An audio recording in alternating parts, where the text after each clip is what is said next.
एक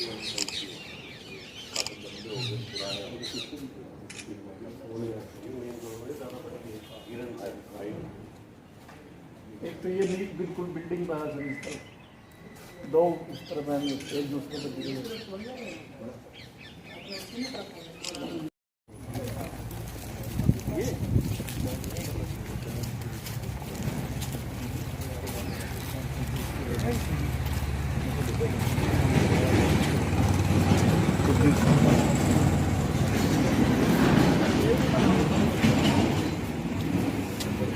स्वागत है।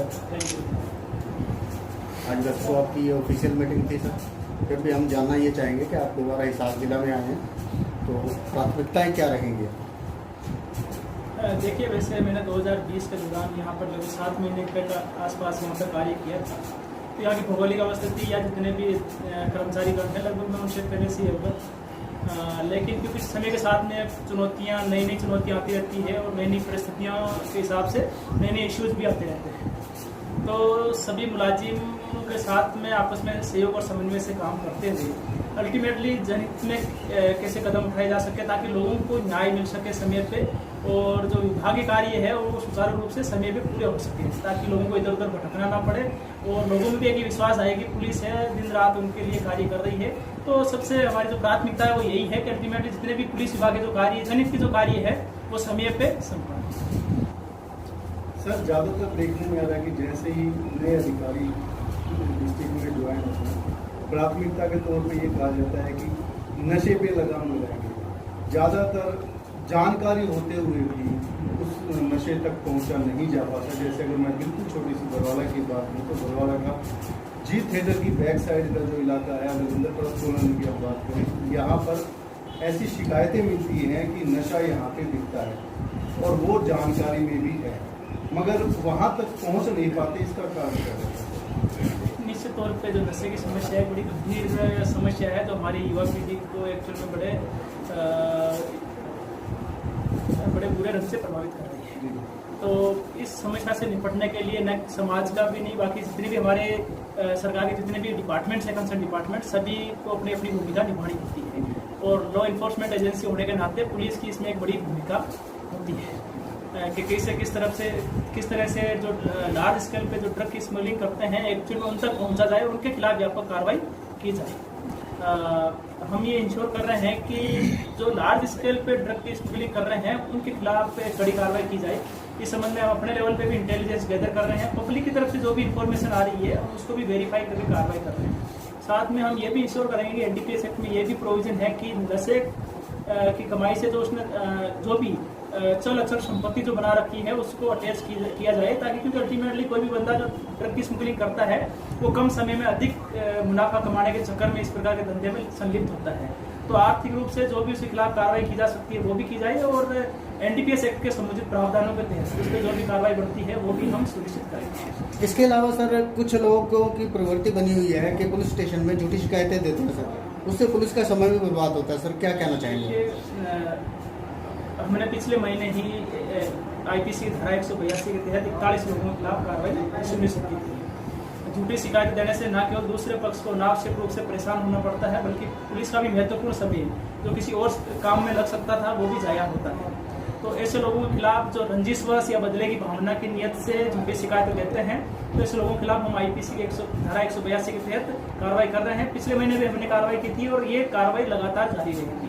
मेरा आम लोगों से भी अपील है कि कोई भी व्यक्ति जो शिकायत दर्ज करवा रहा है वो सही और वास्तविक रिपोर्ट लिखाए ताकि उसी आधार पर दूसरे पक्ष के खिलाफ कार्रवाई की जा सके। सर जब बुरवाड़ा के अंदर जो कुलदीप है तो उन्होंने 182 कार्रवाई भी की है और पीछे आप जो गांव में अवैध खुलते हैं दारू के उन पर उनको लगा डीएसपी साहब रोहतास जी और जो अपना कुलदीप है तो उन्होंने यहाँ थाना में लगे थाना क्षेत्र में कोई भी अवैध गतिविधियां हो उस पर लगाम लगाना और उनके खिलाफ कार्रवाई करना ये थाना प्रबंधक का एक मुख्य दायित्व है। तो हम ये मैंने आज निर्देशित भी किया है और साथ ही आज मैंने सभी जितने भी अनुसंधान अधिकारी हमारे थाने के हैं उनकी एक मीटिंग ली थी जिसमें हमने जितने भी लंबित मुकदमे हैं और जो लंबित शिकायतें हैं उनका एक एक का हमने चर्चा करी है और साथ ही उसमें हमने टाइमलाइन भी दी है कितने समय में उन मुकदमों का या शिकायतों का निपटारा किया जा सकता है।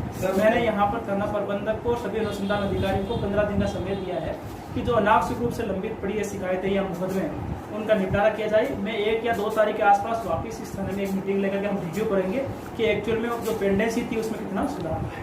सर पिछले दिनों कुलदीप सिंह जी को दोबारा यहाँ पे अपॉइंट किया गया है और हमारे रोहतास जी हैं, उनका अगर मैं बात करूँ इन दोनों की अगर मैं बात करूँ तो नो डाउट इनके कार्य बहुत ही सराहनीय रहे हैं बरवाला एक्सपोर्टर के लिए। अगर दोबारा मैं उसी नशाखोरी की तरफ चले तो बरवाला से सिर्फ 100 मीटर की दूरी पर मदन लाल ढींगरा पार्क है सर, शाम के 7 बजे के आसपास। सर इसकी जो बैक साइड की जो दीवार है वहाँ 100 मीटर का एरिया ऐसा है जो पूरी तरह से खुला है और वहाँ कुछ नाबालिग लड़के बैठे मिलेंगे सर जो वहाँ पे नशा करते देखिए हैं। इस इश्यू पे जैसा कि मैंने बताया, ये बड़ी एक गंभीर समस्या है और उसको उतनी ही गंभीरता से हम इस समस्या को ले रहे हैं। जो चीज़ें आपने कुछ जो हमारे संज्ञान में लेके आए हैं, हम इंश्योर करेंगे कि इस संबंध में जो भी एहतियात के तौर पे या कानूनी दृष्टि से जो भी कदम उठाए जा सकते हैं वो जरूर कदम उठाए जाएंगे। सर बरवाला शहर में देखा जाए सट्टे का कार्य जोरों शोरों से चल रहा है। पिछले दिनों जो IPL मैचें हैं या जैसे भुक्की है जो खाईवाल करते हैं, उसके बारे में आप क्या कुछ कहना चाहेंगे, क्या कार्रवाई की जाएगी? देखिए मैंने अभी से बताया कि जो भी थाना क्षेत्र में जो भी ऐसी गतिविधि जो कानून की कानून के हिसाब से दंडनीय है वो नहीं होनी चाहिए, उसको रोकना और ऐसे लोगों के खिलाफ कार्रवाई करना, वो थाना प्रबंधक, DSP या SP या जो भी बीट इंचार्ज जो भी हो, उन सभी की ड्यूटी में सुधार होता है।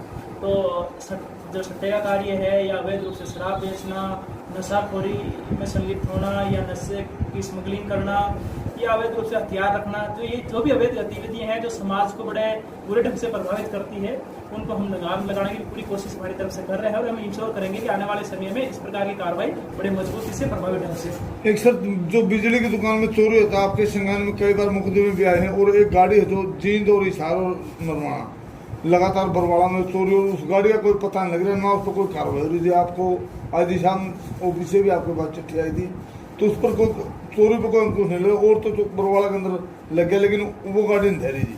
देखिए ये अभी 2-3 दिन पहले से मेरे एक मामला संज्ञान में आया था, खासतौर पर चोरियों वाला, और जो खासतौर पर जो खेतों में चोरियाँ हो रही है, जो ट्यूबवेल स्टार्टर वगैरह इत्यादि से भी, और जो दुकानों में जो चोरियाँ हो रही है, हम इंश्योर करेंगे कि इस संबंध में हमारी जो गश्त है वो भी अच्छी ढंग से प्रभावी हो। साथ में जो भी व्यक्ति जब तक जो व्यक्ति इसकी गतिविधि में संलिप्त है वो नहीं पकड़े जाएंगे तब तक इस प्रकार की चीज़ों पर लगाम लगना थोड़ा मुश्किल हो जाता है। तो इस जो भी अपराधी इस प्रकार की गतिविधि में संलिप्त हो रहे हैं, मैंने CIS की मीटिंग भी इस संबंध में बुलाई थी ताकि ऐसे लोगों को पकड़ा जा सके, ताकि आम जन को राहत मिले। सर पुराना बस स्टैंड से और नए बस स्टैंड के बीच में आजकल मोस्टली 1 वे हो चुका है, जिसकी वजह से भारी वाहन भी यहाँ से गुजर रहे हैं। क्या ऐसा हो सकता है कि भारी वाहनों को अलग से हमारे पास निकलवा दिया जाए जिससे जनता को परेशानी? देखिए अभी इस संबंध में मैं डिस्कस कर लूँगा। अगर अल्टरनेट रूट अवेलेबल है और उसका उपयोग किया जा सकता है तो हम जनहित की दृष्टि से जो भी ठीक करेगा वो। सर बरवाला में आने का आज का जो प्रयोजन है उसका कोई विशेष प्रयोजन है? नहीं, देखिए मैं जितने भी थाने हैं वो सभी थानों की मैं विजिट कर रहा हूँ, जितने भी अनुसंधान अधिकारी है और थाना प्रबंधक और जो कंसर्न सुपरवाइजरी ऑफिसर है उस थाने के, उनके साथ हम मीटिंग कर रहे हैं ताकि जो थाने में पेंडिंग केसेस हैं या पेंडिंग कंप्लेंट्स है उनकी चर्चा की जा सके, वो किस वजह से पेंडिंग है, थाने में कोई स्टाफ की शॉर्टेज है या थाने में और भी किसी प्रकार की सुधार की जरूरत है, ताकि वो कमियां हम उसको दुरुस्त कर सकें। और यदि कोई जानबूझ के चीज़ें जानबूझ करके पेंडिंग रखी जा रही है तो उन ऐसे मुलाजिमों को चिन्हित करके उनके खिलाफ भी कार्रवाई की जा सके और उन पेंडेंसी को निपटारा भी किया जा सके। पिछले दिनों अनिल वीर जी नरवाना में एक पुलिस थाने को लगभग सस्पेंड कर चुके हैं, उसके बारे में कुछ आप कहेंगे? देखिए मैंने जैसे कहा कि जो भी सरकार की तरफ से जो भी हमें ड्यूटी दी गई है या कानून के मुताबिक हमें जो भी ड्यूटी हमें संपादित करनी होती है, हम ईमानदारी से और मेहनत से उन कार्यों को संपन्न करें, वो हम कोशिश कर रहे हैं। और यदि किसी प्रकार से कोई कर्मचारी ऐसा पाया जाता है जो जानबूझ करके पब्लिक के काम समय पे नहीं करता है या जानबूझ करके दूसरे पक्ष के साथ मिली भगत करके कोई अवैध गतिविधि को अंजाम दे रहा है तो इस लोगों के खिलाफ कार्रवाई हो। सर बरवाड़ा के अंदर कुलदीप है चौंकाने के बाद दारू पर दो देहातों में जो खुलते हैं उन पर अंकुश लगा। अब 2 दिन दोबारा फिर वो चालू हो गए, उन पर थोड़ा कुछ बोलोगे? दोबारा फिर चालू हो गए वो? देखिए मैंने पहले भी कहा था कि अवैध गतिविधि किसी भी प्रकार की उस पर यदि थाना प्रबंधक लगाम लगाने में असफल होता है या जानबूझ से उस पर कार्रवाई नहीं करता तो वो थाना प्रबंधक अपनी ड्यूटी में कोताही कर रहा है।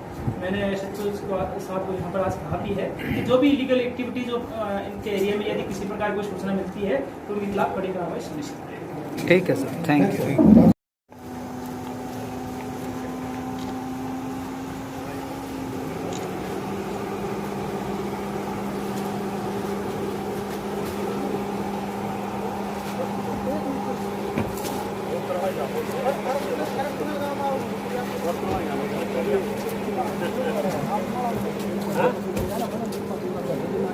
Subscribe now and press the bell icon. Never miss an update.